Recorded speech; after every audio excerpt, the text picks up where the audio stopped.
নমস্কার। আজ আমি আপনাদের সামনে আলোচনা করব আমার হোয়াটসঅ্যাপে যে মেসেজ করেছেন যে প্যানিক অ্যাটাক হলে আমি কি করেছি, বুক ধরফর করলে আমি কি করেছি। প্রথমত জানতে হবে আমার প্যানিক অ্যাটাকটা হচ্ছে কেন, আমি কী জন্য ভয় পাচ্ছি, আমার অ্যাংজাইটি ফিলটা কেন হচ্ছে। যখন আমি বুঝতে পারবো তখন চিন্তাকে লজিক দিতে পারবো। প্যানিক অ্যাটাক কেউ মারা যায় না, প্যানিক অ্যাটাকে কেউ মারা যায় না। না হলে আজ আমি আপনাদের সামনে কথা বলতে পারতাম না। যেহেতু এখানে 5 বছর এই সমস্যাতে আমি ছিলাম, এখন আপনাদের সামনে কথা বলতে পারছি, তার মানে এটা মিথ্যা ছিল। কিন্তু সেটা বুঝতে অনেকক্ষণ সময় লেগে যায়, কারোর একটু বেশি লাগে, কারোর কম লাগে। এখন কথা হচ্ছে, আমি মূল বিষয়বস্তুতে আসি যে প্যানিক অ্যাটাক হলে আমি কি করেছি। আমি প্যানিক অ্যাটাক হলে আমি কিচ্ছু করিনি। প্যানিক অ্যাটাক তখনই হবে যখন আমরা ভয় পাবো। ভয় মানেই তো প্যানিক অ্যাটাক। তো যখন ভয়টা কী জন্য পাচ্ছি, এটা ভয়ের কারণ কি না, যখন আমি কারণটা খুঁজবো তখন প্যানিক অ্যাটাক হলেও আমার কিচ্ছু হবে না। কারণ প্যানিক অ্যাটাক হলে আমরা আবার প্যানিক অ্যাটাক হবে ভেবে আমরা কী করি, আবার প্যানিক অ্যাটাক হয়। তাহলে ভয় লাগছে, সেটা ভয় মানে লাগছে সেটা ভেবে আবার ভয় লাগবে কি না সেটা ভেবে আমাদের কি হয়, দ্বিতীয়বার প্যানিক অ্যাটাক হয়। যখন ভয় লাগবে, ভয়কে ভয়ের মধ্যে ছেড়ে দেওয়াই ভালো। যেমন ভয় লাগছে, আমি মেনে নিলাম ভয় লাগতেই পারে। কারণ এখন যদি আমি আমার পেছন দিক থেকে একটা কুকুর আমাকে তাড়া করে, তাহলে কি আমার ভয় লাগবে না? নিশ্চয়ই লাগবে। ভয় তো একটা স্বাভাবিক বিষয়, এটা আমার লাগতেই পারে। তাহলে ভয়কে নিয়ে আমি কেন ভয় পাবো? ভয়কে নিয়ে তো ভয় পাবার কোনো কারণ নেই। ভয় আমার লাগতেই পারে, স্বাভাবিক বিষয়, সাধারণ বিষয়। এটা যদি আমরা যখন আমরা বুঝবো তখন গিয়ে আমরা প্যানিক অ্যাটাকটা কন্ট্রোল করতে পারবো। প্যানিক অ্যাটাক কখনো বন্ধ হয় না। আমি কাউন্সিলিং করেছিলাম, প্রথম যখন আমি একদিন জিজ্ঞেস করেছিলাম স্যারকে যে স্যার প্যানিক অ্যাটাক কি সম্পূর্ণ মানে মুক্ত হয়ে যায়, বা প্যানিক অ্যাটাক কি সম্পূর্ণ বন্ধ করা যায় কি না। প্রথম তো যখন অ্যাংজাইটিতে আমরা পড়ি তখন কিন্তু আমাদের ওগুলোই থাকে ধারণা। তাহলে তখন স্যার আমাকে বলেছিলেন যে একটা কথা এখনও আমার মনে আছে, যে সর্দি কাশি কখনো কমে, সম্পূর্ণ কমে যাবে? কখনো না। ঠান্ডা লাগবে আবার হবে, তাহলে কি আমরা কি ঘরে বসে থাকবো যে আবার কখন সর্দি কাশি হবে সেটা বসে থাকবো না? সেম জিনিস, ভয় লাগবে। ভয়ের মতো পরিস্থিতি আসলে ভয় সারা জীবনই লাগবে। তখন আমাদের ভয় লাগবে, সবারই ভয় লাগে কম বেশি। যারা আমরা অ্যাংজাইটিতে ছিলাম অতিরিক্ত পেতাম, ও হেতু পেতাম, এটা ভয়ের কারণ নেই তারপরে ভয় পেতাম। তাহলে কারণকে বুঝতে হবে, ভয়কে ফেস করতে হবে, ভয়ের সামনাসামনি যেতে হবে। আর দেখুন, যখন আমরা ভয়কে ফেস করতে থাকি ভয়টা অনেকটা কমে যায়, ধীরে ধীরে কমে, তবে 100% কমে। আমার যখন এই প্রবলেম ছিল, প্যানিক অ্যাটাক হতো, তখন তো আমি খুব কষ্টে ছিলাম, খুব কষ্টে বলে বোঝাতে পারবো না, খুব কষ্টে ছিলাম। আর এখন সম্পূর্ণ সুস্থ, সম্পূর্ণ জিনিসটা বুঝেছি, খুব ভালোভাবে বুঝেছি। আর জীবনটা খুব ভালোভাবে কাটাচ্ছি।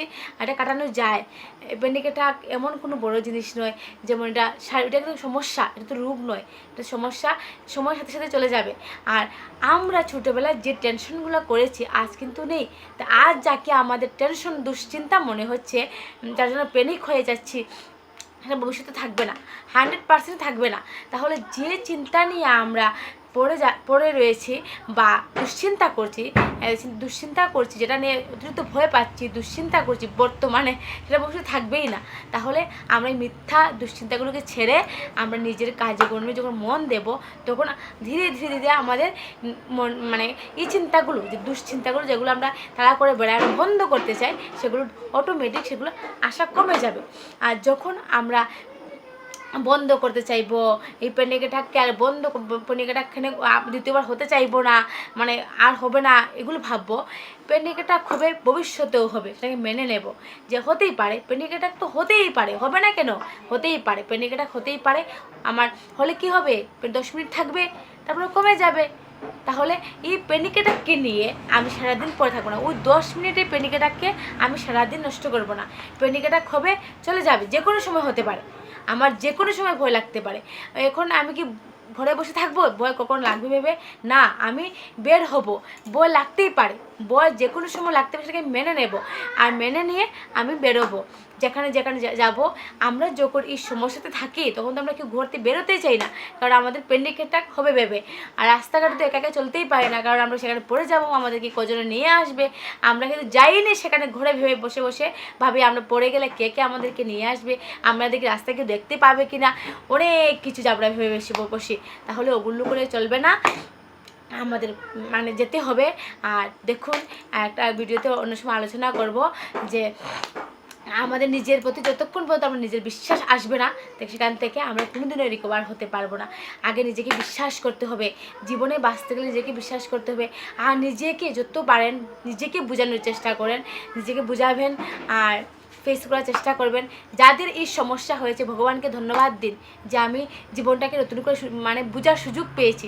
আমি সত্যি বলছি, সবাই ধন্যবাদ দিন যে আমার এই সুযোগ হয়েছে, সমস্যা এসেছে বলে আমি জীবনকে নতুন করে বুঝতে শিখেছি। নাহলে আমরা কি করতাম, শুধু বেশিই যেতাম কিন্তু জীবনকে বুঝতে পারতাম না। সমস্যা এসেছে বলে তো আমি আজকে অনেক শিখতে পারলাম। এটাকে আমি দুঃখভাবে নেই না, এটা হয়েছে আমি জীবনকে আরও ভালো করে বুঝতে পারবো। না হলে কী হতো, আমরা এতটা গভীরভাবে বুঝতে চাইতামও না। আমাদের এই অ্যাংজাইটি প্রবলেম তো হয়েছে এই নেগেটিভ মানে চিন্তা আমাদের কিচ্ছু করেনি, চিন্তাকে আমরা নেগেটিভ ভেবেছি বলে। তাহলে আমরা সারাদিন ধরে যা ভাববো সেটাই তো আমরা। মানুষ সারাদিন যা ভাবে সে নিজে তাই। তাহলে আমরা ভালো ভাবতে পারি, তাহলে প্যানিক অ্যাটাক হতে পারে, ভয় হতে পারে, সেটাকে মানতে হবে। মানলে শান্তি, না মানলে অশান্তি। আমি একটা সারা ভিডিওতে সেই কথা শুনেছিলাম, খুব ভালো লেগেছিলো আমার।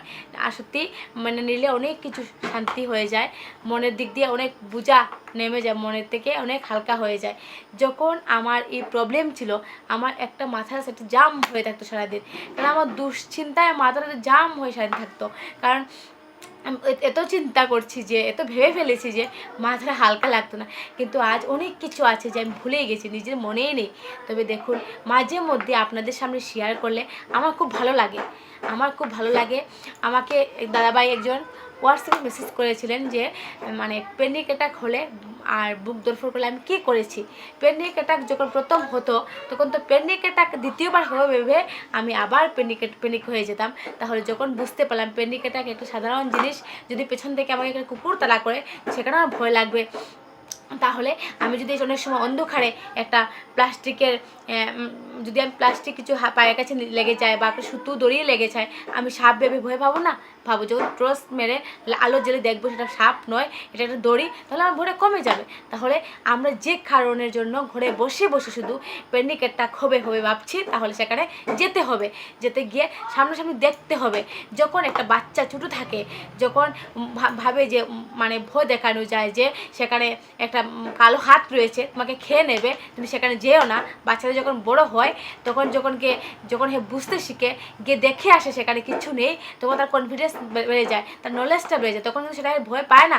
মা বললেও সে ভয় পায় না। তাহলে আমাদেরকে এই প্যানিক অ্যাটাক কী বা প্যানিক কেন হচ্ছে সেটাকে বুঝতে হবে, আর ভয়ের সামনাসামনি মুখোমুখি ফেস করতে হবে। তাহলে আমরা সেখান থেকে অটোমেটিক ধীরে ধীরে সাহসটা অর্জন করে নেব।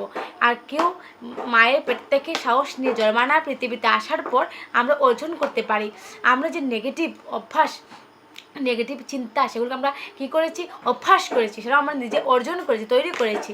তাহলে আমরা পজিটিভ এবং সাহসকে অর্জন করতে পারবো। তাহলে আমরা ভালো ভাবতে পারি, আর যে যে যে বিষয়গুলোতে আমাদের ভয় লাগছে সেখানে যেতে পারবো, দেখতে পারবো, দেখলে তো অনেকটা ভয় কমে যাবে। তাহলে ফেস করব। আর সারা জীবনে প্যানিক অ্যাটাক কারো থাকে না, বয়স বাড়বে, ধীরে ধীরে বুঝতে শিখবেন, সেখান থেকে বেরিয়ে যাবেন। তাহলে তাড়াহুড়ো করলে আরও ফেসে যাবেন। ছেড়ে দিন, সময়ের উপর ছেড়ে দিন, ধীরে ধীরে চলে যাবে। আমরা কিন্তু জন্মের পরে হঠাৎ করে আমাদের বয়স এতটুকু হয়ে যায়নি, ধীরে ধীরে বয়সটা বেড়েছে, আরও বাড়বে। তাহলে ধীরে ধীরে সব কিছু সময়ের সাথে সাথে হয়, ধীরে ধীরে হয়। আমাদের হাতে যেটা রয়েছে সেটা নিয়ে আমরা ভাববো, ঘুম থেকে উঠে সম্পূর্ণ সারাদিন কীভাবে কাটাবো সেটা রুটিন বানাবো। আমি তো খুব রুটিনে আমি যতটুকুই আজ যতটুকুই আমি আমার সংসারকে সামলাই না কেন, আমি সত্যি বলবো যে আমার এই সমস্যা হয়েছে বলেই আমি সেটাকে ধরে নিতে পেরেছি। আমি সেটাকে নিজেকে একটা রুটিনের মধ্যে ফেলতে পেরেছি। যদি হতো না, আমার ঘুমানো, খাওয়া দাওয়া, কোনো কিছুর টাইম টেবিল ঠিক থাকতো না। তো ধন্যবাদ দিন ভগবানকে, যে এই সমস্যা হওয়ার জন্য, আমাদেরকে সমস্যা ফেলার জন্য। সমস্যা ফেলার পরে তো আমরা এখান থেকে বের হতে পারছি। সেখান থেকে বের হওয়ার জন্য যে আমরা সব কিছু জানতে চাইছি, শিখতে চাইছি, এটা সমস্যা হয়েছে বলে। আর বুক ধরফর করলে কেউ টেনশন করবেন না, কারণ বুক ধরফর সেটা অটোমেটিক হয়। যেমন আমরা ভয় পেলে বুক ধরফর করবে, কিন্তু যখন বুক ধরফরকে কমাতে যাবেন তখন আবার সেটা বেড়ে যাবে। বুক ধরফর কখনো কমানো যায় না, সেটাকে যে কারণে করছে অটোমেটিক সেটা নির্দিষ্ট সময় পর্যন্ত করবে, অটোমেটিক কমে যাবে। আর দেখুন, যে টেনশন করবেন না, যারা প্যানিক অ্যাটাক, বুক ধরফর নিয়ে টেনশন করছেন, একদম করবেন না। কাছাকাছি একজন সাইকোলজিস্টকে দেখান, কাউন্সিলিং করান, মেডিসিন বিশেষজ্ঞ দেখান, সাইকাট্রিস্ট দেখান, সাইকোলজিস্ট কাউন্সিলারকে দেখালে আপনারা অনেকটা সেখান থেকে মুক্ত হতে পারবেন। কি হবে, আপনার সময়গুলো নষ্ট হবে না। অযথা সময় নষ্ট হবে, তাহলে কি হবে, আপনার এই সময়গুলো ফিরে পাবেন না। যে চলে যাওয়ার সময় আমাদেরকে অনুতাপ দেয়, কিন্তু সেটা ফিরে আসে না। তাহলে বুঝে নিলে আপনার সময়টা বেঁচে যাবে। আমার চ্যানেলকে যারা সাবস্ক্রাইব করেছেন অসংখ্য ধন্যবাদ, যারা করেননি প্লিজ অনুরোধ করছি করবেন। ভালো লাগলে লাইক করবেন, কমেন্ট করবেন, হোয়াটসঅ্যাপে মেসেজ করতে পারবেন। আমি আমার সময় মতো রিপ্লাই দেওয়ার চেষ্টা করব। নমস্কার।